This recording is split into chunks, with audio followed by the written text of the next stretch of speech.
పరలోక పౌరులము మనము, పరలోక పౌరులము.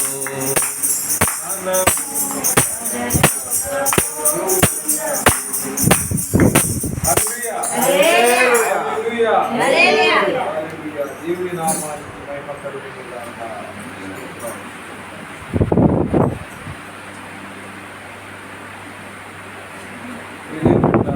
చిన్న వాక్యం చూస్తున్నాం. తులసీలకు రాసిన లేఖ 3వ అధ్యాయము 1 నుంచి 4 వచనం. తులసీలకు రాసిన లేఖ 3వ అధ్యాయము 1 నుంచి 4 వచనం.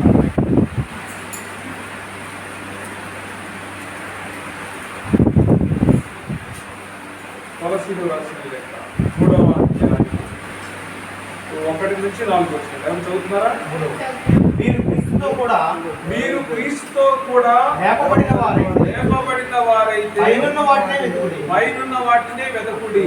అక్కడ క్రీస్తు దేవుడి కృపాసనమున కూర్చుండి ఉన్నాడు.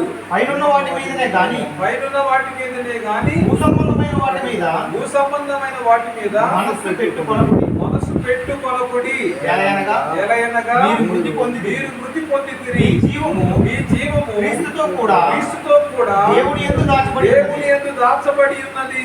మనకు జీవమై ఉన్న క్రీస్తు ప్రత్యక్షమైనప్పుడు మీరు ఆయనతో కూడా మహిమ యందు ప్రత్యక్షపరచబడుదురు. దేవుని స్తోత్రం. హల్లెలూయా, హల్లెలూయా. మీరు క్రీస్తుతో కూడా అన్నారు ఇక్కడ. మీరు క్రీస్తుతో కూడా లేపబడిన వారైతే అంటే ఎక్కడున్నాం మనం? లేపబడటం అంటే ఏంటి? అంటే ఈ లోకంలో బ్రతికే ఉన్నాం అంటే మనం ఏంటంటే జీవం కలిగినటువంటి మృతులం. అంటే జీవిస్తూనే మృతమైపోయాం. దేనికి? పాపంలో చచ్చిపోయాం.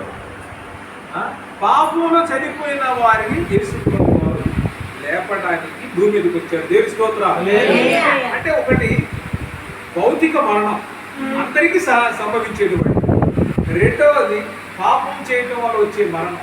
పాపాన్ని అంటే బ్రతుకుతున్నాం కానీ పాపంలో చచ్చిపోవడం అంటే ఏంటి? ఇక బానిసలం అయిపోతున్నాం. ఇంకా ఆ పాపం చేయకుండా నేను ఉండలేను అన్న స్థితిలో దిగిపోతున్నాను. అంటే పాపం అనేది ఏంటంటే అది ఒక ఇంటాక్సికేషన్. అంటే ఇది ఒక మత్తు మందులు అంటే ఇది పాపం అనేటువంటిది. మనం దేనైతే ఎక్కువ చేయాలనుకుంటున్నాం అదేం చేస్తుంది? వాళ్ళని పాపం చేస్తుంది. నువ్వు భూమి మీద దేనైతే ఎక్కువ కోరుకుంటే దాన్ని దూరం చేస్తాను మన దేవుడు. అవునా కదా? నువ్వు దేనైతే అతిగా ప్రేమిస్తున్నావు, పిల్లలను ప్రేమిస్తున్నావా, భార్యను ప్రేమిస్తున్నావా, ధనాన్ని ప్రేమిస్తున్నావా, అందాన్ని ప్రేమిస్తున్నావా, ఉద్యోగాన్ని దేని నువ్వు నాకంటే అధికంగా ప్రేమిస్తే దాన్ని దూరం చేస్తావు. So it is a warning for us. ఇది మనందరూ కూడా ఒక హెచ్చరిక.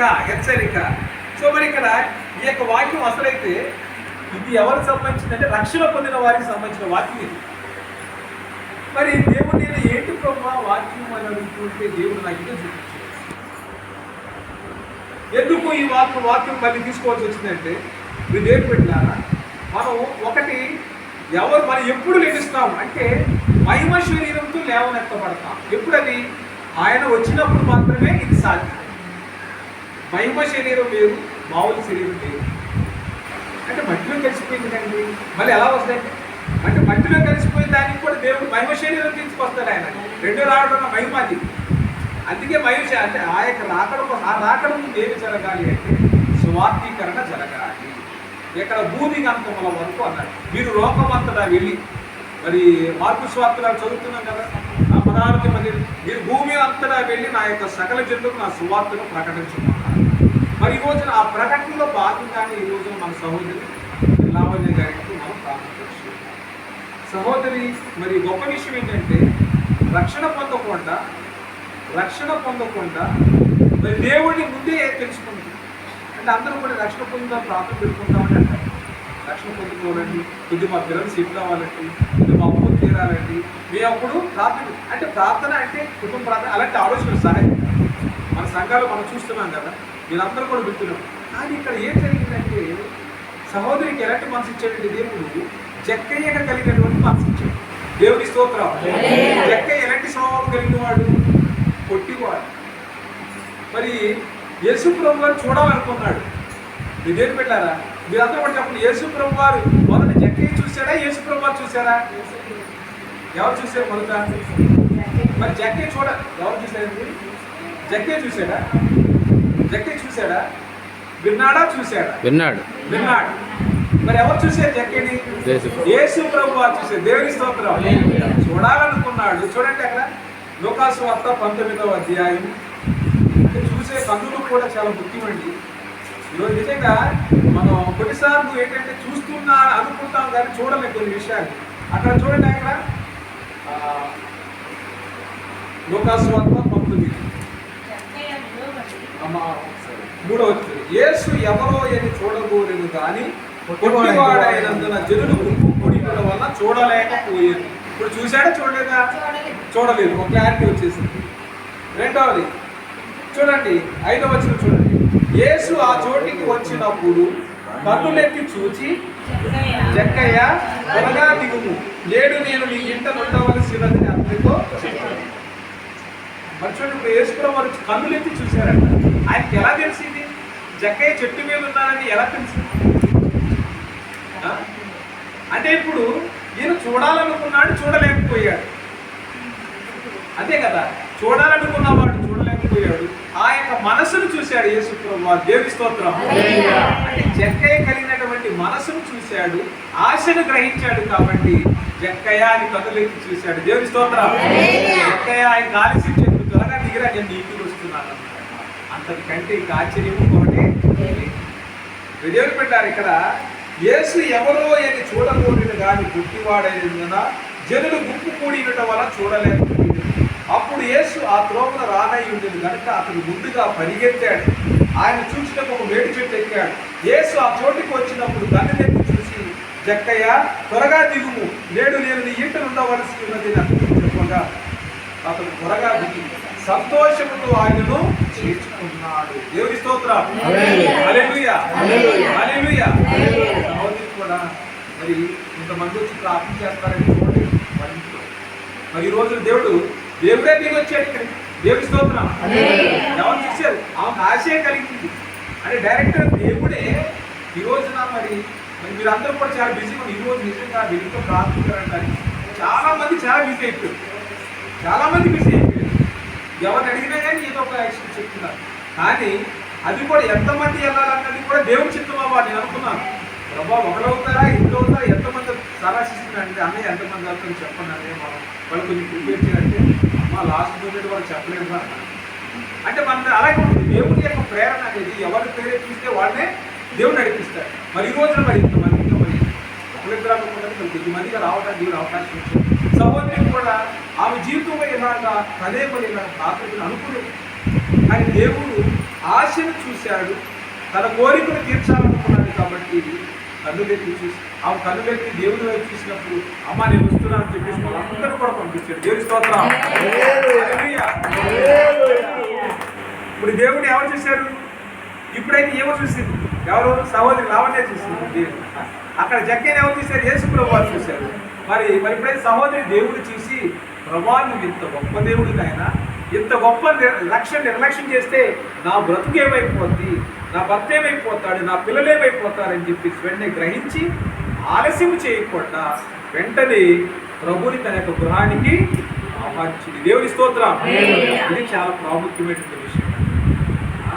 రక్షణ లేని వారు ఈ విధంగా ప్రభుని చూసి ప్రభు యొక్క కార్యములను తన యొక్క గృహంలో జరిగించడానికి ఆశపడి ఈ విధంగా జక్కయ్య నిలువబడి ఇదిగో ప్రభువా నా అక్కడ తన యొక్క జీవితం అంతా కూడా బయటకు వచ్చేసింది ఒకసారి.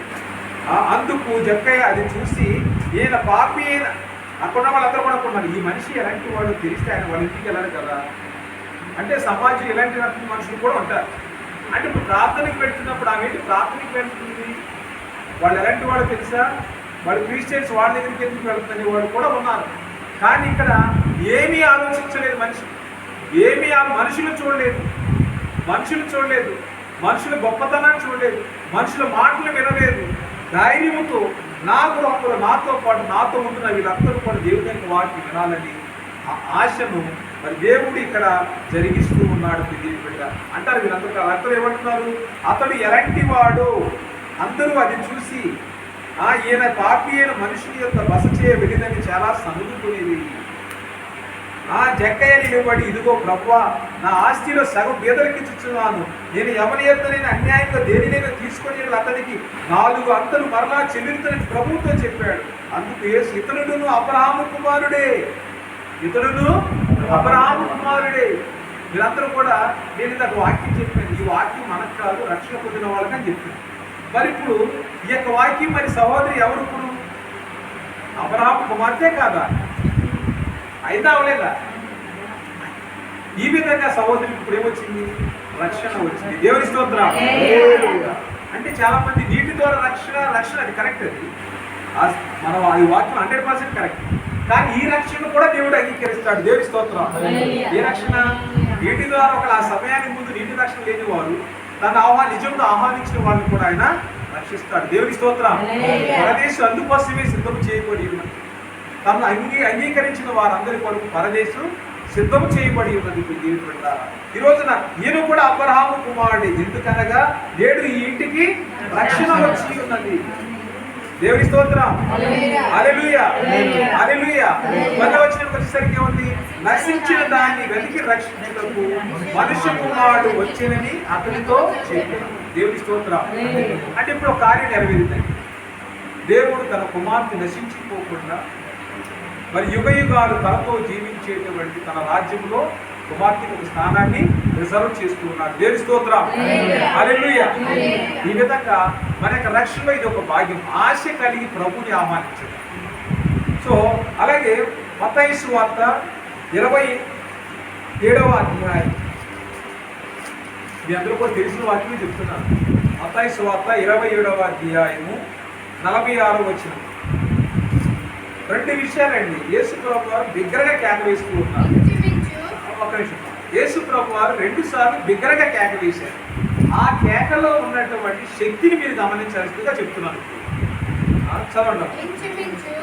3 గంటలప్పుడు యేసు ఏలీ ఏలీ లామా సబక్తాని అని బిగ్గరగా కేక వేశాడు.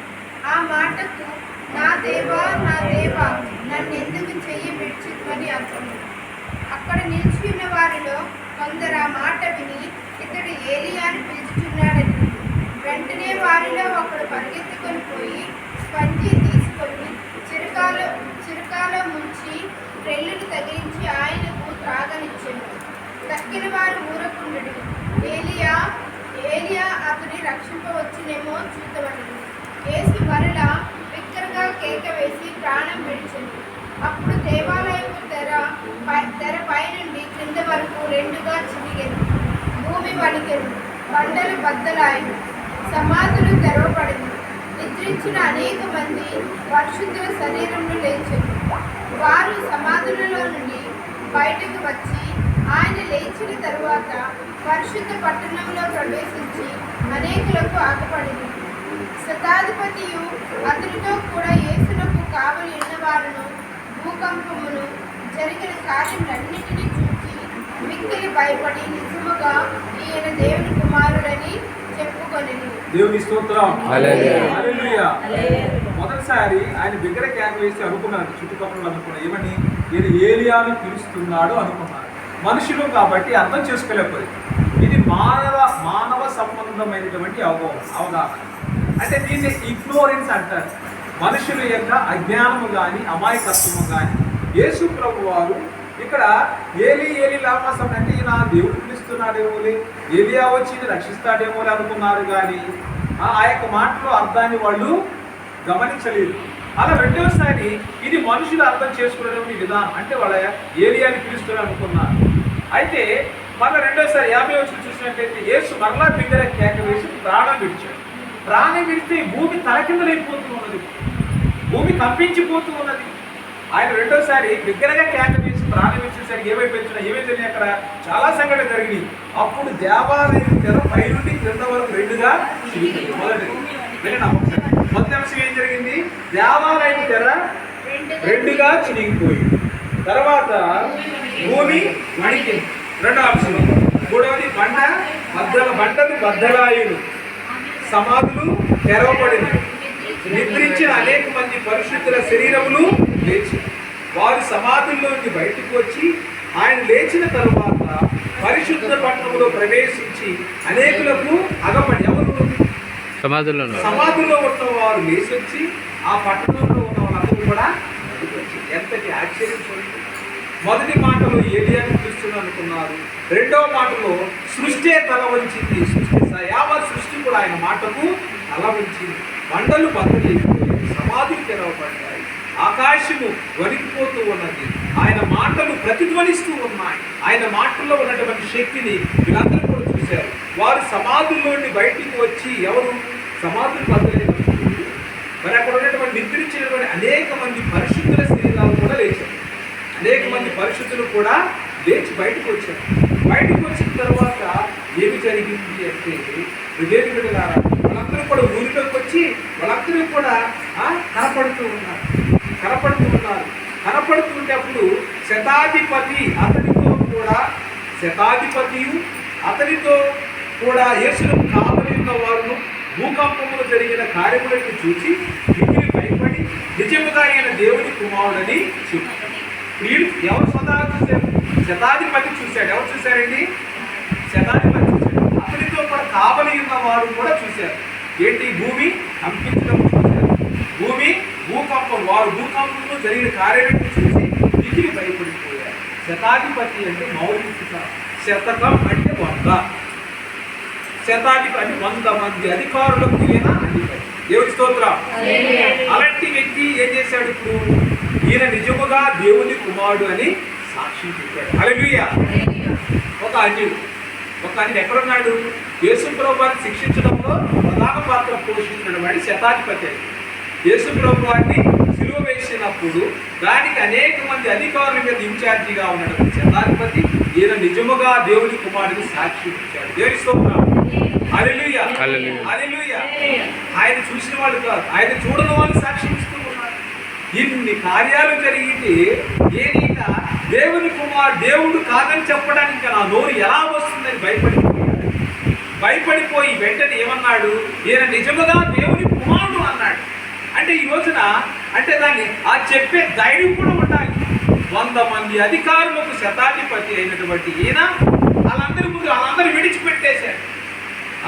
ఏం చక్రవర్తి ఏం చేసిన పర్వాలేదు అనుకున్నాడు. ధైర్యంగా ముందుకొచ్చి ఈయన నిజముగా దేవుని కుమారుడు ఎదిగింది ప్రకటన చేశాడండి. అంతటి ధైర్యం ఈ రోజున మరి మనకందరికీ కూడా ఉండాలి.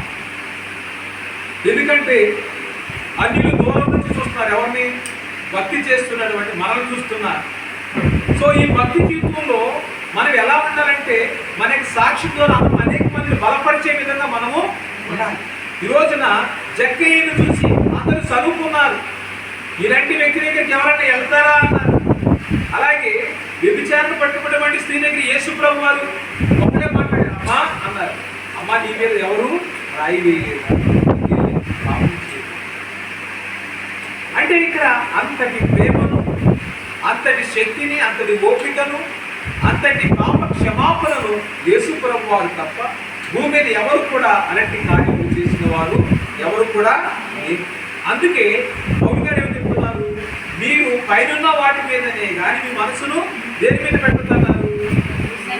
ఆకాశం కింద వాటి మీద పెట్టుకుంటారు. పైనున్న వాటి మీదనే కానీ భూ సంబంధమైన వాటి మీద మనసు పెట్టుకోనకుడి. పైనున్న వాటి మీదనే కానీ భూ సంబంధమైన వాటి మీద మనసు పెట్టుకొనకుడి. ఏలైనగా మీరు మృతి పొందింది అంటే ఏంటి? You are born again. Again అంటే ఏంటి? నువ్వు బాప్తీసం పొందిన వాడివి, మీరు మృతి పొందింది. ఆనాడు పాత జీవితం అంతా కూడా గతించుకుపోయింది కదా. సో మరి ఇప్పుడు ఇక్కడ దేని వెతకాలి? భూ సంబంధమైన వాటి మీద ఎందుకు మనసు పెడుతున్నావు?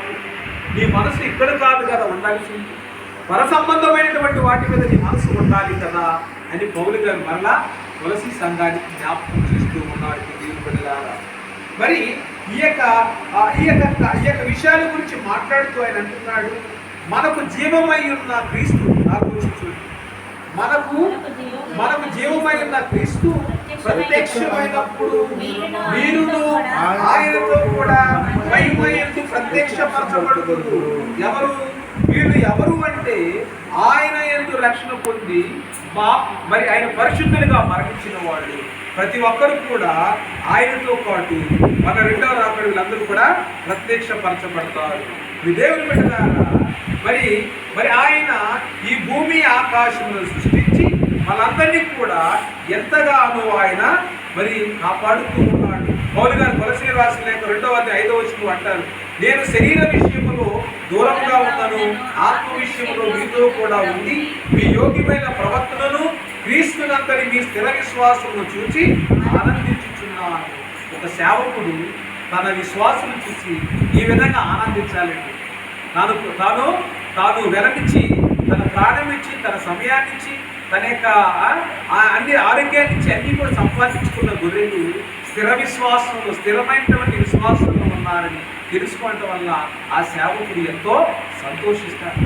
ఈ సేవకుడి కంటే ముందు నా కుమార్తె ఎంతో విశ్వాసముతో ఉన్నదని పరలోకములో ఉన్న తండ్రి చూసి ఆయన చాలా సంతోషిస్తాడు. తప్పిపోయిన ఈ కుమార్తె విషయంలో భూమి మీద ఒక పాపి రక్షణ నిమిత్తమై పరలోకంలో గొప్ప పండగ జరుగును అని చెప్పేసి వాక్యము సెలవిస్తూ ఉన్నది. కాబట్టి దేవుని బిడ్డలారా, మనము ఈ రోజున మరి ఈ యొక్క స్థిరమైన విశ్వాసము కలిగి, యోగ్యమైన ప్రవర్తనను కలిగి ఈ యొక్క జీవిస్తున్నప్పుడు దేవుడు వీటిని చూసి మనందరినీ కూడా ఏం చేస్తాడంటే ఆనందిస్తాడు. మనందరిని బట్టి ఆయన ఆనందిస్తాడు.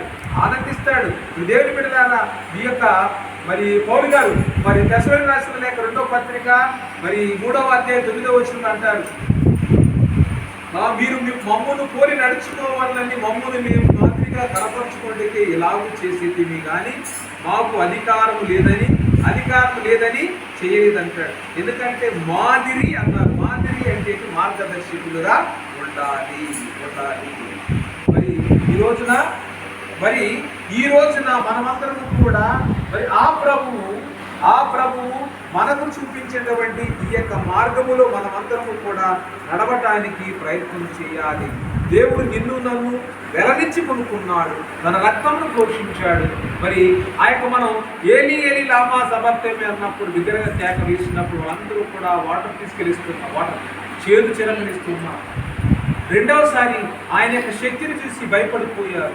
మరి ఈ రోజున ఆయన మాటల్లో ఉన్న శక్తిని చూసి నీవు నేను కూడా వణికిపోవాలి. వాక్యం చదువుతుంది ఎలా చదవాలంటే ప్రభు నాతో మాట్లాడుతున్నట్టుగా చదవాలి, కానీ ఏదో నామకర్తంగా మన వాక్యము చదవకూడదు. దేవుడు నీతో మాట్లాడుతున్నట్టుగా చదివితేనే కానీ వాక్యము నీకు నాకు అర్థము కాదు. దేవుని బిడ్డలారా, మరి అక్కడ యేసు ప్రభు వారు తన శిష్యుడికి ఇచ్చినటువంటి అధికారం, మరి ఆ యొక్క అధికారం బట్టి ఈ రోజున సువార్త చేస్తూ ఉన్నాము. ఈ యొక్క సువార్త చేయడం వల్ల అనేక మంది మరి రక్షణలోనికి వస్తూ ఉన్నారు. మరి ఈ యొక్క పాస్టర్ గారు, మరి మనమందరం కూడా అబ్రహాము సంతానమే కదా, ఇక రక్షణ ఎందుకండి అంటే రక్షణ పొందాలి. ఎందుకు పొందమన్నాడంటే మీరు తల్లి గర్భంలో నుంచి భూమికి వచ్చిన తర్వాత మీరు లోకములో అనేక పాపముల చేత చిక్కుబడిపోయి ఉన్నారు. కాబట్టి ఒకడు నీటి మూలంగా ఆత్మ మూలంగా జన్మించితేనే కానీ వాడు పరలోక రాజ్యంలో ప్రవేశించడంట. సో మరి ఇప్పుడు మనం ఏ విధంగా జన్మించాలి? మనం ఒక తల్లి గర్భం నుంచి జన్మించిన మనము మనం ఎలా జన్మించాలి? నీటి ద్వారా, ఆత్మ ద్వారా మనము జన్మించితేనే కానీ పరలోక రాజ్యంలో చేరలేము. ఇదే వాక్యాన్ని మనం మరి యోహాను సువార్త 3వ అధ్యాయము 5వ వచనం, ఒకడు నీటి మూలముగాను ఆత్మ మూలముగాను జన్మించితేనే కానీ దేవుని రాజ్యంలో ప్రవేశింపలేడని మీతో నిశ్చయముగా చెప్పుచున్నాను. మరి ఇప్పుడు మనం ఏ విధంగా జన్మించాలి? ఆత్మలో జన్మించాలి, నీటి మూలంగా అంటే ఏంటి? అందరం తీసుకున్నటువంటి బాప్తిస్మం. ఏ బాప్తిస్మం? నీటి బాప్తిస్మం. ఆత్మ మూలంగా అంటే ఇది ఆత్మ ద్వారా బాప్తిసం. దేవుని స్తోత్రం. ఇది ఎవరికి వస్తుందంటే ఆశ కలిగిన వారికి మాత్రమే వస్తుంది ఆత్మ వల్ల బాప్తిసం. ఇది అంటే ఇదేంటంటే ఒకనొక సమయంలో పరిశుద్ధ ఆత్మ ద్వారా బాప్తిసం అండి. ఇది అగ్నిలో బాప్తిసం. దేవుడే నీకు బాప్తిసం ఇస్తాడు. He will give you the tongues of fire. అగ్ని జ్వాలల వంటి నాలుకలతో మాట్లాడతాడు నీకు. దరికాలంలో మెడిసిన్స్ వరకు తన రక్తమును ప్రోక్షించి నీ ద్వారా ప్రవచనాలు చెప్పిస్తాడు. నీ ద్వారా అనేక మందిని పిలుస్తాడు. నీ ద్వారా అనేక మందికి స్వస్థత కలిగిస్తాడు. ఈ విధంగా దేవుడు ఆత్మలో అభిషేకిస్తాడు. దేవుని స్తోత్రం. హల్లెలూయా. అది ఆత్మ ద్వారా జన్మించు. అంటే మనం నీటి ద్వారా జన్మించాం. ఇప్పుడు దేని ద్వారా పుట్టాలి? మళ్ళీ ఆత్మ ద్వారా పుట్టాలి. బాగానే ఒకసారి పుట్టారు, మరలా ఇప్పుడు ఒకసారి ఇలాగ ఆత్మలో జన్మించాలి. అంటే నీటి మూలంగా పుట్టినవాడు ఆత్మ మూలంగా కూడా పుట్టాలి. అప్పుడు చూడండి, యేసు ప్రభు మరియమ్మ గారు ఎలిజబెత్ అమ్మ దగ్గరికి వెళ్ళినప్పుడు ఎలిజబెత్ అమ్మ 6 నెలల గర్భవతి. ఒక గర్భవతి దగ్గరికి ఒక అనామకురాలైనటువంటి స్త్రీ వెళ్ళినప్పుడు ఆమె గర్భంలో ఉన్నటువంటి శిశువు గంతులు వేశాడు. That is the power of Holy Spirit. పరిశుద్ధాత్మ యొక్క శక్తి అలా ఉంటుంది. ఆ తాకిడి తట్టుకోలేము, నిలబడలేము, కూర్చోలేము. ఆయన నీ ద్వారా కార్యము జరిగిస్తాడు. దేవుని స్తోత్రం. అలాంటి ఆ పరిశుద్ధాత్మను మనం పొందుకోవాలి. ఆ ఆత్మ పొంది. ఎందుకంటే చాలా మంది రక్షణ అంటే నీటి ద్వారా నీటి బాప్తిసం పొందని నీటిలో మునిగని అంటారు. నీటిలో మునగదు, ఆత్మలో మునగాలి. దేవుని స్తోత్రం. అంటే నీటికి ఏమీ శక్తి లేదు. మనం అన్ని దిన వాడుకునే వాటర్ అనేది దాంతో పాటు నీటికి ఏదో శక్తి ఉందని ఎవరు భ్రమపడద్దు. నీటికి ఏమీ శక్తి లేదు. కానీ శక్తినిచ్చువాడు, నిన్ను బలపరచువాడు, నిన్ను శుద్ధి చేయువాడు, నీ యొక్క ఆత్మను కడుగువాడు యేసు ప్రభు వారు ఒక్కరే. దేవుని స్తోత్రం. హల్లెలూయా. మరి నీటి ద్వారా ఆత్మ ద్వారా జన్మించాం. మనమంతా కూడా ఎలా జన్మించాం? నీటి ద్వారా జన్మించాం. ఇప్పుడు ఏం చేయాలి? ఇంకా దేనికోసం వెయిట్ చేస్తున్నాం? ఆత్మ ద్వారా ఆత్మను పొందుకోవాలి. కాబట్టి మరి ఈ యొక్క జీవితంలో అనేక ఆటుపోట్లు ఎదుర్కొంటూ సాగుతున్నటువంటి ప్రయాణంలో నికోదేము పెద్ద వయసులో ఉన్నటువంటి వ్యక్తి వెళ్ళి మరి నువ్వు మరలా కొత్తగా జన్మించితేనే అని అడిగాడు. యేసుప్రభు ఏమన్నా కొత్తగా జన్మించితేనే కానీ పరలోక రాజ్యంలో ప్రవేశించలేవని చెప్పాడు. అందుకు నీకే ముసలివాడినైన మనుషుడు ఎలాగూ జన్మింపగలడు అని. ముసలివాడైన మనుషుడు మళ్ళీ ఎలాగూ జన్మించగలడు? అది ఆత్మ ద్వారా, నీటి ద్వారా మాత్రమే. సో దేవుని బిడ్డలారా, మరి సమరయ స్త్రీ ఏ విధంగా సాక్ష్యం చెప్పిందో, ఆయన ఆరాధించువారు ఆత్మతోనూ సత్యముతోనూ ఆయన ఆరాధించారు. ఇప్పుడు ఆత్మ ఉండాలి, మన సత్యమైన మన ఆత్మ సత్యం అంటే మనం సత్యమైన మార్గం నడవాలండి. యేసు ప్రభువు చూపించిన మార్గమే సత్యం. నేనే మార్గం, సత్యం చేయమన్నారు. సో ఈ 3 అంశాలు మర్చిపోకూడదు. ఆయనే మార్గం అన్నాడు. మార్గం చూపించేవాడు ఆయన, నడిపించేవాడు ఆయన, నిన్ను జీవింపజేసేవాడు కూడా. నా యందు విశ్వసించువారు మరణించినను జీవించు అన్నాడు. చూడండి, యోహాను సువార్త 11:20 చూడండి. 11:25.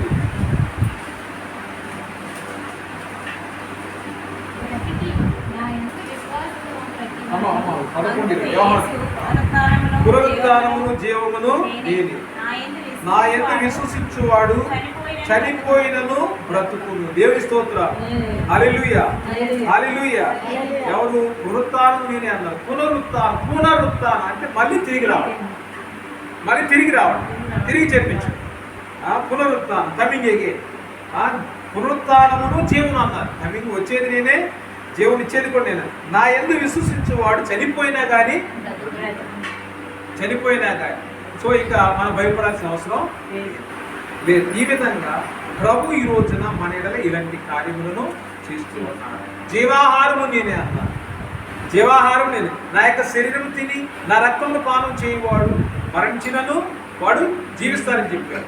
సో ఈ విధంగా ప్రతి దేవుని బిడ్డలాగా గొర్రెలు ప్రవేశించేటువంటి ద్వారం ఆయన.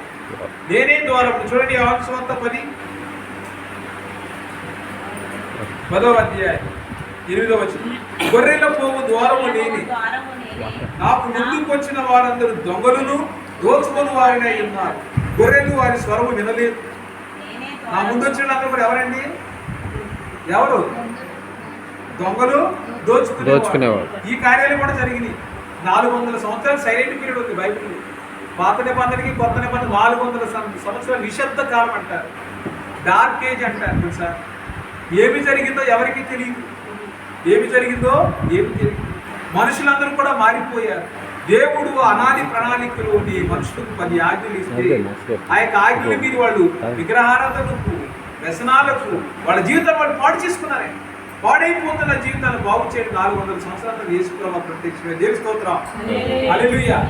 అంటే దేవుడు చూస్తూ ఊరుకోడు కదా. అందుకే యేసుప్రభువు వారిని మనల్ని పాపులను రక్షించడానికి యేసుప్రభువు వారిని భూమి మీదకి తండ్రి అయినటువంటి దేవుడు పంపించుకున్నాడు.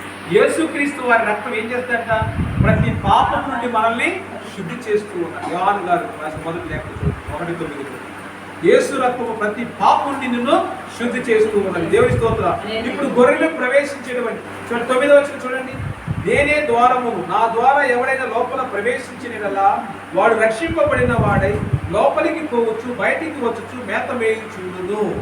నేను గొర్రెలకు మంచి కాపరి. 11 నేను గొర్రెలకు మంచి కాపరిని, మంచి కాపరి గొర్రెల కొరకు తన ప్రాణము పెట్టును. జీతగాడు గొర్రెల కాపరి కాడు కనుక గొర్రెలు తన కాగినందున తోడేలు వచ్చిన చూసి గొర్రెలను విడిచిపెట్టి పారిపోవు. తోడేల గొర్రెలను పట్టి చెదరగొట్టు. జీతగాడు గనుక గొర్రెలను గురించి లక్ష్యము చేయక పారిపోవు. కాబట్టి గొర్రెల కొరకు నేను ప్రాణం పెడుతున్నాను, కాబట్టి నేను నిజమైనటువంటి గొర్రెల కాపరిని అన్నాను.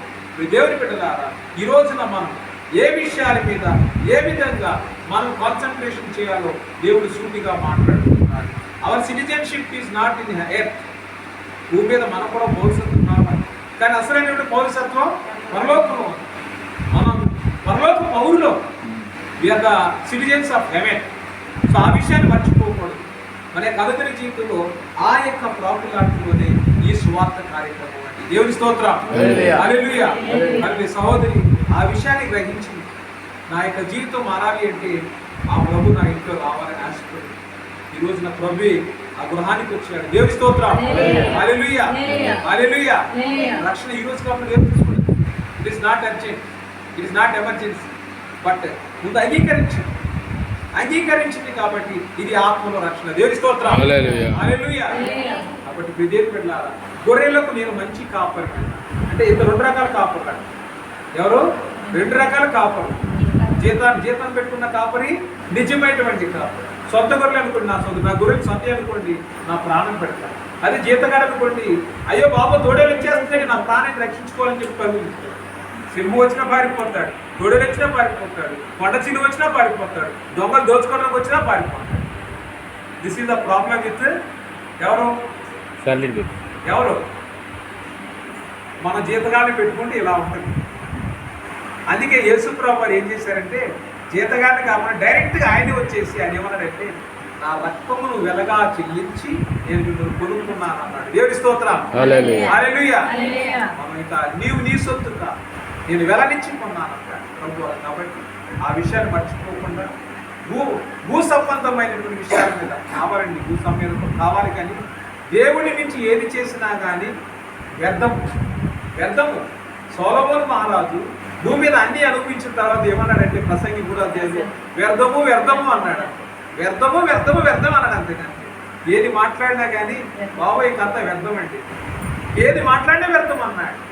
కాబట్టి ఆ స్థితిలోకి మనం వెళ్ళకుండా ప్రాణముండగా ప్రభువుని తెలుసుకోవాలి, ప్రాణముండగా ప్రభువులో కడగబడాలి. ఈ ప్రాణముండగా 10 మందికి ప్రభువుని పరిచయం చేయాలి. ప్రభు సాక్షిగా ప్రభుకు మనం ప్రభు బిడ్డలుగా జీవిస్తూ అనేక మంది పౌలు గారు ఏమన్నారు, నేను మీకు మాదిరిగా ఉన్నా, మీరు నన్ను పోలి నడుచుకుంటున్నారు. ఇప్పుడు మనల్ని పోలి అనేక మంది అన్యులు నడుచుకుంటున్నారు.